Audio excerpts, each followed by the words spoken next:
दोस्तों B success plus के YouTube channel में मैं वीरेश कुमार आप सभी का बहुत बहुत स्वागत करता हूं। दोस्तों बायोलॉजी के टॉप 30 क्वेश्चंस की सीरीज का आज ये तीसरा वीडियो है और आज हम देखने वाले हैं पहले की तरह बहुत ही अच्छे अच्छे प्रश्नों को। तो दोस्तों चलिए स्टार्ट करते हैं और जुड़े रहिए दोस्तों। चलिए दोस्तों देखते हैं। तो पहला क्वेश्चन है हमारा कि मानव शरीर में पाचन का अधिकांश भाग किस अंग में संपन्न होता है। तो बताइए इसका राइट आंसर क्या है। तो दोस्तों क्या होगा इसका राइट आंसर बताइए। सबसे जो अधिकांश भाग जो पाचन होता है हमारा किस अंग में होता है। तो छोटी आंत में, आमाशय में, बड़ी आंत में या पैनक्रियाज में। तो क्या है इसका राइट आंसर। तो दोस्तों जो पाचन का अधिकांश भाग होता है वह होता है हमारा छोटी आंत में। ठीक है, तो याद रखना और कमेंट बॉक्स में अवश्य बताना दोस्तों आपके कितने प्रश्न सही जाते हैं। ठीक है, 15 प्लस करके दिखाइए, आपकी तैयारी बहुत अच्छी है। ठीक है, चलिए देखते हैं आगे। देखते हैं दूसरा क्वेश्चन है हमारा कि ग्रीन हाउस गैसों की संकल्पना की थी। तो किसने की थी ग्रीन हाउस गैसों की संकल्पना।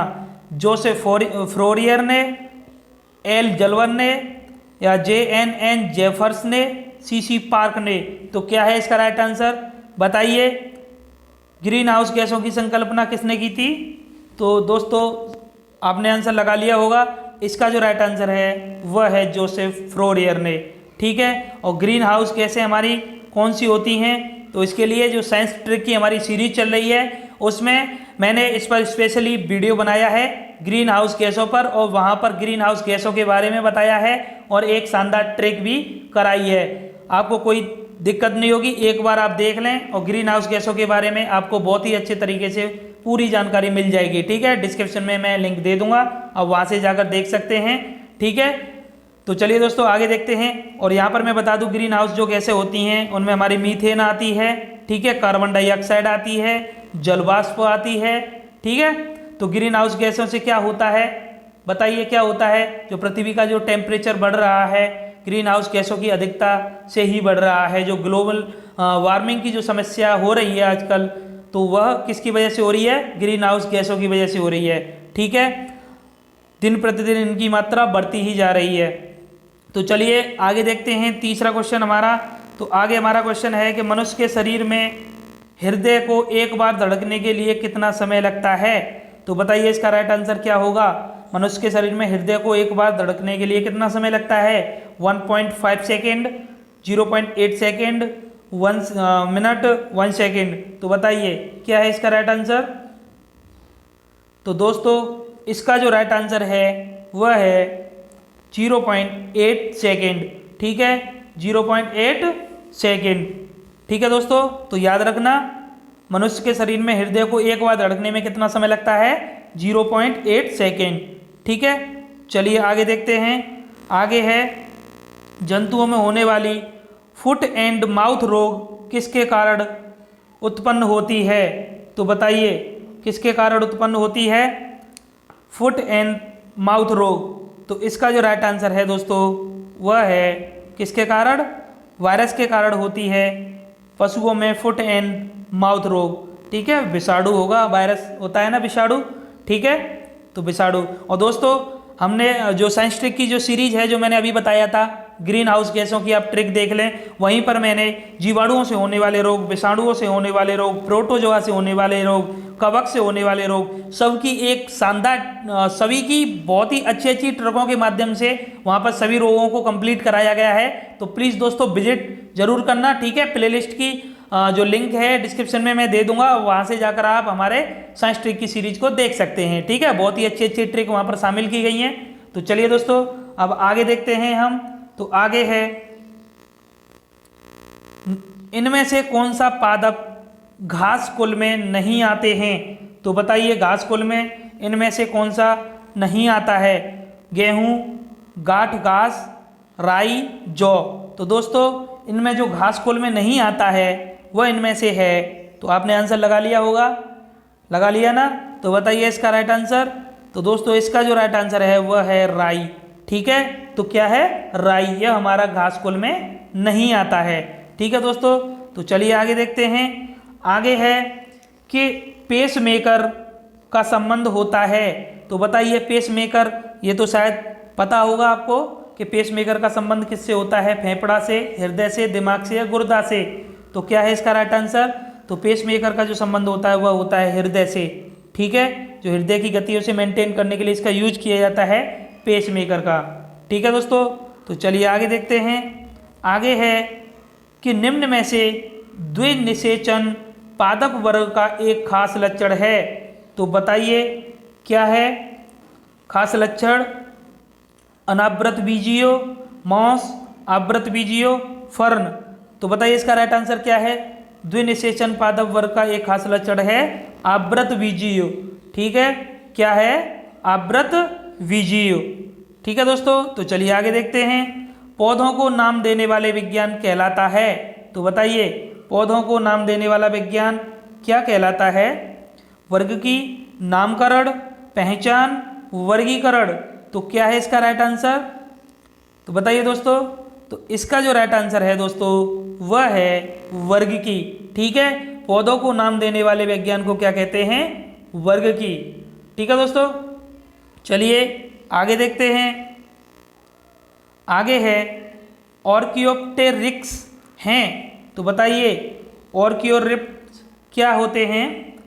तो क्या है इसका राइट आंसर? ट्राइएसिड तथा जुरैसिक दोनों काल का सरीसृप, ट्राइएसिक काल का सरीसृप, जुरैसिक युग का सर्वपुरातन पक्षी, जुरैसिक काल का सरीसृप। तो दोस्तों जो इसका जो राइट आंसर है वह है जुरासिक युग का सर्वपुरातन पक्षी। ठीक है, उन्हें बोला जाता है था मतलब आर्कियोप्टेरिक्स।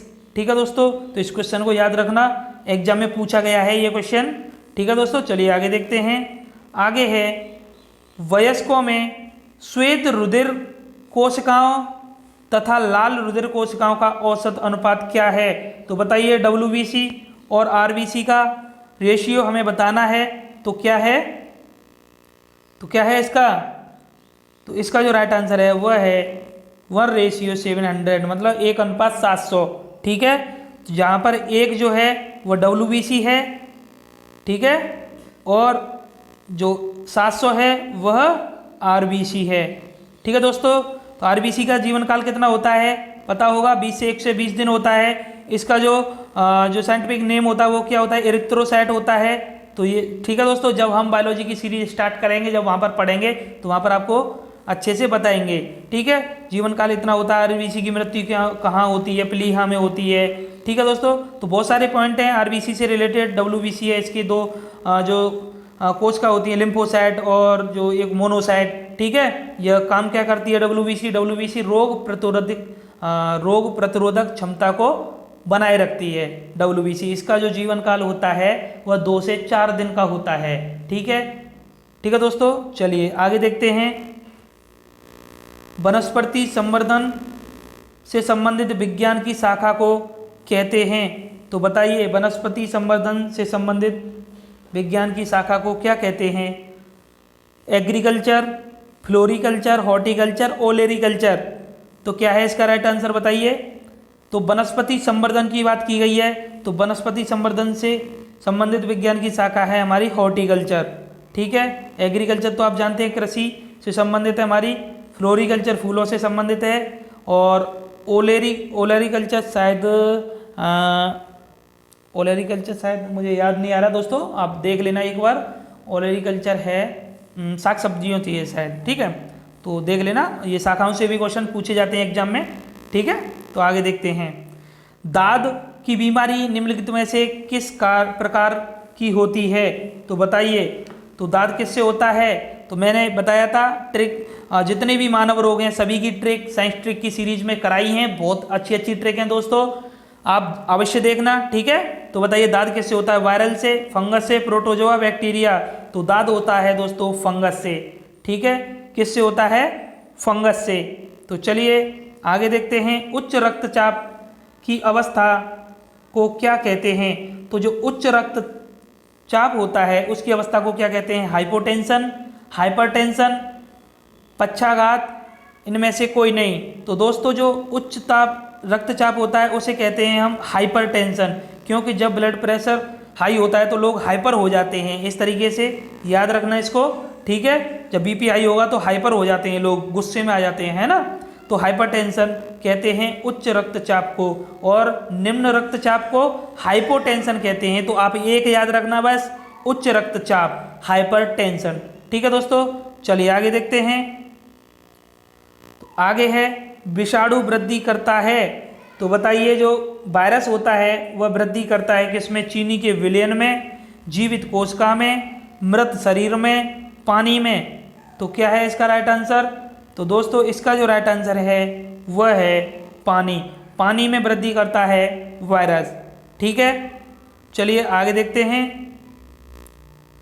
मनुष्य के मुख्य श्वसन अंग क्या है? मनुष्य में मुख्य श्वसन अंग क्या है? ट्रेकिया, क्लोम, नाक, फेफड़ा। तो ये तो आपको पता होगा। ठीक है, तो फेफड़ा है, फेफड़ा है मुख्य जो श्वसन अंग है। कौन सा है? फेफड़ा। तो ठीक है, आगे चलिए देखते हैं। फेफड़ा का आकार होता है, तो बताइए कैसा आकार होता है फेफड़ा का? बेलनाकार, गोलाकार, शंक्वाकार या अंडाकार? तो कैसा आकार होता है? तो फेफड़ा शायद आपने फिगर देखा होगा। तो इस तरीके से फेफड़े का आकार होता है ना, इस तरीके से ही तो बना होता है फेफड़ा। ठीक है, तो फेफड़े का आकार होता है शंक्वाकार। कैसा होता है? शंक्वाकार होता है फेफड़े का आकार। ठीक है दोस्तों, आगे देखते हैं। तो आगे है कि कुछ पादप निषेचन के बिना फल उत्पादन करते हैं, इस प्रक्रिया को क्या कहते हैं? तो बताइए कुछ पौधे होते हैं वह निषेचन के बिना फल उत्पादन करते हैं, इस प्रक्रिया को क्या कहते हैं?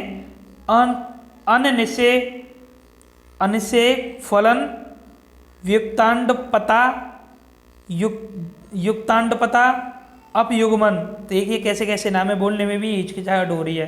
तो बताइए क्या है इसका राइट आंसर? तो दोस्तों जो पादप होते हैं वह निषेचन के बिना फल उत्पादन करते हैं, उन्हें अनिषेक फलन कहते हैं। ठीक है, अनिषेक फलन कहते हैं। तो याद रखना इस पॉइंट को। तो चलिए आगे देखते हैं। आगे है दोस्तों कि इनमें से कौन सा रोग जीवाणु से होता है? तो जीवाणु से इनमें से कौन सा रोग होता है? ईख का लाल विगलन, ईख की लाल धारी, गेहूं का अनावृत कंड, आलू की अगेती अंगमारी। तो बताइए फसलों से संबंधित रोग हैं ये हमारे। तो जो जीवाणुओं से होता है इसमें हमारा ये एक बहुत ही पॉपुलर है, ये वाला ईख की लाल धारी। ईख में जो गन्ना जब खाते हैं तो उसमें लाल धारी हो जाती है, शायद आपने खाया हो तो देखा होगा। तो लाल धारी निकलती है उसमें, तो वह होती है जीवाणु की वजह से। ठीक है, बैक्टीरिया से वजह से होने वाला रोग है ये। ठीक है दोस्तों, तो चलिए आगे है हमारा कि किसी श्रृंखला में प्राथमिक उपभोक्ता होते हैं। तो बताइए दोस्तों प्राथमिक उपभोक्ता होते हैं क्या? मांसाहारी, अपघटक, शाकाहारी, उत्पादक। तो दोस्तों किसी भी श्रृंखला में जो प्राथमिक उपभोक्ता होते हैं वह हमेशा शाकाहारी होते हैं। इन्वायरमेंट की सीरीज को दोस्तों हमारे चैनल पर चलाया जा रहा है। इन्वायरमेंट को हम फुल डिटेल में एक सिस्टमेटिक तरीके से पढ़ रहे हैं, और दोस्तों वहाँ पर आप जाकर देखना, ये सभी हमने पॉइंट्स वहाँ पर बहुत अच्छे से कवर किए हैं। जो उपभोक्ता होते हैं, खाद्य श्रृंखला, खाद्य जाल, पिरामिड वगैरह, पारिस्थितिकी तंत्र क्या होता है, जो बायोडाइवर्सिटी, और ये सब पॉइंट्स हम वहाँ पर क्लियर कर चुके हैं। पर्यावरण क्या होता है, बहुत ही अच्छे तरीके से एक बार आप अवश्य देखना दोस्तों, बहुत मजा आएगा आपको, आप पढ़कर देखिए। और दोस्तों एग्जाम में आजकल इन्वायरमेंट से बहुत सारे प्रश्न पूछे जाते हैं। ठीक है, इतना हल्के में मत लेना, जरूरी नहीं है कि हिस्ट्री, ज्योग्राफी, पॉलिटी या पढ़ते रहें। ठीक है, आजकल अब ट्रेंड चेंज हो चुका है, इन्वायरमेंट से, साइंस टेक से, एग्रीकल्चर से, इस टाइप के क्वेश्चन अब अक्सर ज़्यादा पूछे जाते हैं। तो ठीक है दोस्तों, इन्वायरमेंट की सीरीज को आप एक बार अवश्य देखना, डिस्क्रिप्शन में आपको इन्वायरमेंट की सीरीज की प्लेलिस्ट मिल जाएगी। ठीक है, तो चलिए आगे देखते हैं दोस्तों। आगे है कि निम्न में से सबसे छोटा जीव है। तो बताइए निम्न में से सबसे छोटा जीव कौन सा है? विषाणु, जीवाणु, यीस्ट या माइकोप्लाज्म। तो दोस्तों इसका जो राइट आंसर है वह है माइकोप्लाज्म। इसको भी आप याद रखना, बहुत अच्छा क्वेश्चन है ये। ठीक है, तो इनमें से जो छोटा जीव कौन सा है वह है माइकोप्लाज्म। ठीक है, चलिए आगे देखते हैं। मानव की आंत में पाए जाने वाला जीवाणु है। तो बताइए कौन सा है मानव की आंत में पाए जाने वाला जीवाणु? एशेरिचिया कोलाई, वाइब्रियो कोलेरी, कोरिनोबैक्टीरियम, इनमें से कोई नहीं। तो बताइए तो कौन सा जीवाणु है? तो ये जो जीवाणु होता है विब्रियो कोलेरी, यह इससे कॉलेरा जो हैजा रोग होता है, हैजे का ये हमारा जीवाणु होता है विब्रियो कॉलेरी, ठीक है। और ये कोरिनोबैक्टीरियम डिप्थीरी, तो डिप्थीरिया वगैरह होते हैं तो ये इनमें आता है। तो ये जो है ना एसररीशिया कोलाई, इसे ई कोलाई भी कहते हैं, ई कोलाई भी इसको कहा जाता है, ई कोलाई, ठीक है दोस्तों। तो ये है इसका राइट आंसर। तो ये मानव की आंत में पाया जाने वाला जीवाणु है ई कोलाई। चलिए नेक्स्ट देखते हैं, प्रकाश संश्लेषण में सूर्य के प्रकाश की कौन सी रश्मियों का पर्णहरित द्वारा सर्वाधिक उपयोग किया जाता है। तो बताइए कौन से कलर का या कौन सी रश्मियों का पर्णहरित द्वारा सर्वाधिक उपयोग किया जाता है, हरा, नीला, जरज, पीला। तो दोस्तों क्या है इसका राइट आंसर। तो दोस्तों मैं आपको बता दूं इसका राइट आंसर यहाँ पर दिया है जर्ज। जो जर्ज क्या होता है ये शायद नहीं पता होगा आपको और मुझे भी नहीं ठीक से पता है, पर लेकिन मैं बता दूं कि जो फोटोसिंथेसिस की जो प्रोसेस होती है उसमें सबसे ज़्यादा जो प्रयोग किया जाने वाला जो कलर होता है वो लाल और नीला होता है, ठीक है, लाल और नीला होता है। तो इसे आप याद रखना, ठीक है दोस्तों। चलिए आगे देखते हैं, मनुष्य में कुल हड्डियाँ होती हैं। तो ये तो आप सब लोग बता देंगे कितनी हड्डियाँ होती हैं मनुष्य में। तो बताइए 202, 200, 206, 212। तो कितनी होती हैं 206। 206 ही हमारे देश हैं, 206 ही क्या हैं हड्डियाँ मनुष्य में, ठीक है, याद रखना। आगे देखते हैं, योग्यतम की उत्तरजीविता का प्रतिपादन किया। तो बताइए योग्यतम की उत्तरजीविता का प्रतिपादन किया था किसने, ह्यूगो डी ब्रीज ने, पाश्चर ने, डार्विन ने, लेमार्क ने। तो दोस्तों क्या है इसका राइट आंसर। तो इसका राइट आंसर है डार्विन। क्वेश्चन को घुमा फिरा कर दे दिया गया है। जो चार्ल्स डार्विन थे इन्होंने वर्गीकी का सिद्धांत दिया था, एवोल्यूशन का सिद्धांत, ठीक है, एवोल्यूशन का सिद्धांत। ये पिछले सेट में हमने कराया भी था, क्वेश्चन बताया था। और जो लेमार्क ने बायोलॉजी शब्द दिया था, ठीक है, लुई पास्चर ने चेचक के टीके की खोज की थी, है ना, जेनर ने की थी चेचक के टीके की, लुई पास्चर ने की थी दोस्तों, याद नहीं आ रहा, लुई पास्चर ने खोज की थी एक, ठीक है, याद आ जाएगा तो मैं बताऊंगा आपको आगे, ठीक है। कभी कभी हो जाता है दोस्तों, हम भी करते रहते हैं, भरते रहते हैं तो हो जाता है, कभी स्किप हो जाता है, ठीक है। तो लुई पास्चर ने किया था, याद नहीं आ रहा, चलिए बताएंगे आपको आगे। निम्नलिखित में से कौन सा रोग जीवाणुओं के कारण होता है। तो बताइए, तो ये सब रोग बहुत अच्छे से हम कवर कर चुके हैं। तो बताइए इसका राइट आंसर क्या है। तो जीवाणुओं से होने वाला रोग तो वो है चेचक है या हैजा है या पेचिस है, क्या है, तो हैजा, हैजा होता है जीवाणुओं से, ठीक है दोस्तों। तो चलिए हैजा, और हैजा का जो बैक्टीरिया था वो भी मैंने बताया था, कौन सा था, विब्रियो कॉलेरी, क्योंकि इसको कॉलेरा कहा जाता है इंग्लिश में। तो इन सब की ट्रिक भी वहाँ पर हमने अच्छे से बताई है, ये जो बैक्टीरिया होते हैं उनके नाम की। तो ठीक है, एक बार अवश्य देखना दोस्तों, मैं आपसे फिर कह रहा हूँ, एक बार डिस्क्रिप्शन में आप जाकर देखिए, तो वहाँ पर आप साइंस ट्रिक के नाम से आपको प्लेलिस्ट की लिंक दे दी गई है, आप वहाँ से जाकर अवश्य देखना, ठीक है। तो चलिए आगे देखते हैं दोस्तों, शीत रक्तीय प्राणी कौन सा है। तो बताइए, शीत रक्तीय मतलब कोल्ड ब्लडेड, कोल्ड ब्लडेड, जिनका ठंडा खून होता है, तो कौन सा है, मेढक, छिपकली, मछली। तो क्या है इसका राइट आंसर। तो दोस्तों ये तीनों ही हमारे कोल्ड ब्लडेड होते हैं, ठीक है। जो वातावरण जो हमारा जो होता है तापमान, वातावरण के तापमान के अनुसार मतलब ये रहते हैं, ठीक है। और जो वार्म ब्लडेड होते हैं उन्हें कहीं भी भेज दीजिए, जिनमें स्तनधारी आते हैं, पक्षी आते हैं, और जो हर तरीके का जो तापमान होता है उनको मेंटेन कर लेते हैं, ठीक है। तो वो होते हैं हमारे वार्म ब्लडेड, ठीक है। उन्हें हम कहते हैं समतापी और इन्हें कहते हैं असमतापी। तो ये सब भी हमने कराए थे, पीछे के सेट में कराया था ये क्वेश्चन, ठीक है। तो आगे देखिए दोस्तों, तो आगे है कि किडनी की समस्या के रोगियों के अपोहन, अपोहन कहा जाता है डायलिसिस को। डायलिसिस की क्रिया किस में होती है, अभी बताएंगे आप, किडनी में होती है। कि क्रिया में कौन से तत्वों का प्रयोग सम्मिलित है। तो बताइए, तो इसमें अवशोषण, विसरण, परासरण, इलेक्ट्रोफोरेसिस। तो इसमें दोस्तों जो डायलिसिस होती है किडनी की, उसमें विसरण का प्रयोग किया जाता है, ठीक है।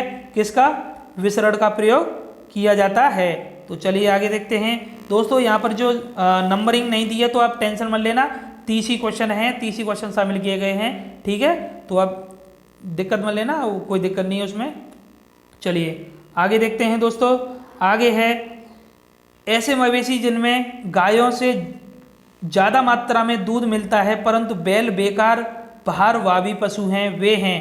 तो बताइए, भारवाही नस्लें, दुधारू नस्लें, द्विप्रयोजन नस्लें, उपयुक्त सभी। तो दोस्तों जिन गायों से ज़्यादा मात्रा में दूध मिलता है तो वह होती हैं दुधारू नस्लें। ठीक है, क्या होती हैं? दुधारू नस्लें। जब ज़्यादा मिलता है दुधारू होंगी या नहीं होंगी? ठीक है, तो आगे देखिए, मानव शरीर के किस अंग की हड्डी सबसे लंबी होती है? तो इसे तो शायद सभी बता देंगे, आप बता देंगे ना। तो क्या है इसका राइट आंसर? तो बताइए। तो इसका राइट आंसर है क्या? जांग। जांग में जो हड्डी पाई जाती है फीमर, तो वो होती है मानव शरीर की सबसे बड़ी हड्डी। ठीक है, कान में पाई जाती है सबसे छोटी, उसे कहते हैं स्टेपीज। ठीक है, तो ये सब आपको पता होना चाहिए। ठीक है दोस्तों, चलिए आगे देखते हैं। किस देश को दुनिया का शर्करा कटोरा कहा जाता है? शर्करा कटोरा मतलब चीनी का कटोरा कहा जाता है। तो अमेरिका, भारत, क्यूबा। क्या है इसका राइट आंसर? तो इसका राइट आंसर है क्यूबा। क्यूबा को चीनी का कटोरा कहा जाता है। तो दोस्तों आज के बस सेट में बस इतने ही प्रश्न थे, इतने के हमारे 30 प्रश्न थे। तो कितने क्वेश्चन आपके सही गए तो प्लीज़ आप कमेंट बॉक्स में अवश्य बताएं। और आपको यह सीरीज कैसी लग रही है तो प्लीज़ आप जरूर बताएं दोस्तों। ठीक है, तो जुड़े रहिए दोस्तों हमारे चैनल के साथ और चैनल को सब्सक्राइब करें, बेल आइकन पे प्रेस करें। ठीक है दोस्तों, तो चलिए धन्यवाद, थैंक्स फॉर वॉचिंग। जय हिंद, जय भारत।